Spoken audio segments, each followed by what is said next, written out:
మా బామ్మది కానీ బాడీ ఇస్తే నేను పోతా. ఓదులేగానే ముందు కూర్చో.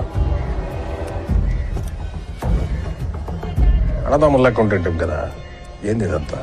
అది వాళ్ళని అడగాల, మొదలెట్టింది వాళ్లే కదా. ఏంది మొదలు పెట్టేది? నేను చంపితే ఆగదేది. అజాక చూడా, ముందు వీళ్ళు మురుగన్ గాడికి సరుకు ఎందుకు అమ్మిన అడుగన్నా. అవునా, చిన్న తెలవకుండా మురుగన్ సరికం ఉండారు. అజాక సిడిగడ్డి కట్టుబడి ఉండాలి కదా అందరూ, మీరేం నెట్టా చేస్తున్నారు?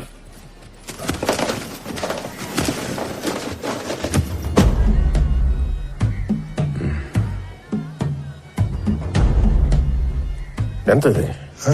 3 కోట్ల. టన్ ఎంతగా ఉంటా? 1.5 కోటి. సేనా ఏంది ఇదంతా నిజమేనా? ఈ లెక్కలు నేను తర్వాత చెప్తా గానీ నువ్వేంద్రా నా బామ్మదిని చంపిందే కాకుండా నా గురించి పితేళ్ళు చెప్తున్నావా నువ్వు? నేను చంపింది నీ బామ్మదం కాదు, కొండారెడ్డి అన్నని చంపినోడ్నే. ఇది కత్తి ఎత్తుకుని జక్కారెడ్డి మీద దూసుకుంటా వస్తా ఉంటే సోత గమ్మున ఉంటానా? ఇప్పుడు కొవ్వు అనకు దీనికే సవ్వరి వదిలిన బుల్లెట్ ఉండబా. నేను కూడా వదిలేదా? ఏందన్నా బాబు మామ చంపుకుంటాడా? నువ్వెంత గమ్మున ఉంటావు? అన్నా, నా బావుమది నేడు చంపేటప్పుడు నేను ఫోన్ చేసిన అన్న, అయినా చంపేసింది. నువ్వు కూడా నా మాదిరి 5 నిమిషాలు లేట్ చేసి ఉంటాలప్పా. అంటే 2 పక్కల నష్టపోయింటారుగా. రే గంట పెరుకుంటా, ముందు లెక్క తేడా తెలుసు. ఇన్ని దినాలు టన్నుకి 25 లక్షలని చెప్తా అంటివి కదా, మరి ఇప్పుడు 1.5 కోటి వచ్చిండది. మేము అది అడిగాం సార్, అది కానీ చెప్పుంటే అసలు చెన్నై మురుగన్ కాడికి పోయే పని లేదు. ఈ పెద్ద మనిషి మన కలిపి ఎంత పొడుగు పెట్టినా అన్నా. ఏం సీనన్నా గమనిన్నావు?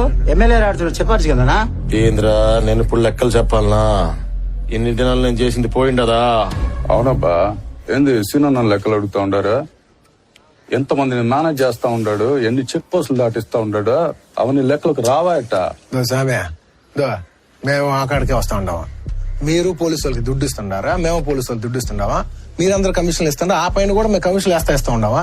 ఫారెస్ట్ వాళ్ళకి, రెవెన్యూ వాళ్ళకి, ఐడి వాళ్ళకి, పోలీసు వాళ్ళకి, చెక్ పోస్ట్ వాళ్ళకి ఎవడు పడితే ఆడికి ఇచ్చుకుంటూ పోతా ఉంటే ఏందన్నా ఇదే? మనందరు కలిసి ఒకే కమిషన్ ఇవ్వాలా? అట్ట ఇస్తే ఎంత కలిసి వస్తుందో తెలిసిన మీకు? 25 భాగం మిగులుతుందన్నా మా అందరికే. ఎవడు తిన్న సొమ్మది? సీనన్న కాదని ఆ చెన్నై మురుగేశం గడికి పోయినందుకే ఆడు 1.5 కోటి ఇచ్చుండాడు. ఆడు మనందరూ కలిసి మా మాట ఇదే మా రేట్ ఫిక్స్ చేస్తే 2 కోట్లు ఇస్తానన్నాడు. 2 కోట్ల కథ అక్కడతో ఆగలే. కాల్కటా లో చాటర్జీనే, ముంబైలో ఆడేవాడు సింగిని, ఆ తర్వాత ఢిల్లీలో అగర్వాల్ని, ఇట్లాంటి వాళ్ళందరినీ కూడా లైన్ లో పెట్టున్నాను నేను. ప్రపంచంలో ఏడ దొరికిన సరుకు మన కాడ ఉండదన్నా. మన ఆంధ్రప్రదేశ్ లో తిరుపతిలోనే ఉండదు, భూగోళంలో ఎవడి కాడ లేదు ఇదే. అట్లాంటి సరుకు మన కాడ పెట్టుకుని మనం ఎవరిని వెళ్ళి అడిగేది ఏందన్నా? డిమాండ్ మనం చేయాలా? మార్కెట్ లో వాళ్ళకి పోటీ పెడితే ఎగపడి కొంటారు మన సరుకులు. ఆ లెక్కను చూస్తే టన్నుకు 3 కోట్లు కూడా వస్తాయి తెలుసు మీకు? ఆ లెక్కను చూస్తే ఏంది, మన ఎంపీ గారిదే ఎంత కాదని 20 కోట్లు వస్తుంది కమిషన్. అవునన్నా, పుష్ప కరెక్ట్ గా చెప్పినాడు. ఇట్టంటోడికి కానీ మన సిండికేట్ అప్ చెప్తే మన వ్యాపారం బాగుంటదన్నా. కట్ట మీద కూర్చుని కోతలు కూసే దాంట్లో ఏముండదు గానీ నీళ్ళలో దిగితే తెలుస్తుంది అబ్బా లోతు. పుష్ప ఇట్రా, కూర్చుని ఎంపీ గారికి మొత్తం చెప్పు.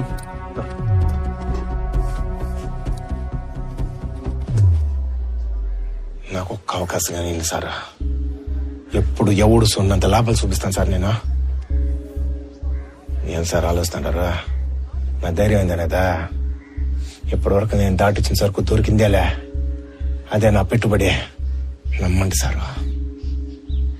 2 టన్నులు ఎక్కువ కమ్ముండని ఆడెంబడిపోతుంటారు. ఆడొచ్చిన 2 మాసాలకే 2 శవాలు లేసినాయి. పోను ఇంకెన్ని శవాలు లేసి ఉండదో ఓ తూలు ఆలోచించుకోండి స్వామి. ఏందనా పిల్లడు చెప్పిందమ్మి వ్యాపారం తిరిగి చేతిలో పెడదామా ఏంది? రేపు అది జరిగిందంటే అందరూ నెత్తను గుడ్డేసుకొని పోవాలా? నాకు డౌట్ కొడతా ఉన్నదన్నా. పనితనం ఏందో కంటి ముందు కనిపిస్తుందా? ఇప్పటి నుంచి సిటిగేట్ మొత్తం పుష్పానే చూసుకుంటాడు. ఏ ఊరు సరికమ్మినా సరే పుష్పకే అమ్మాలా.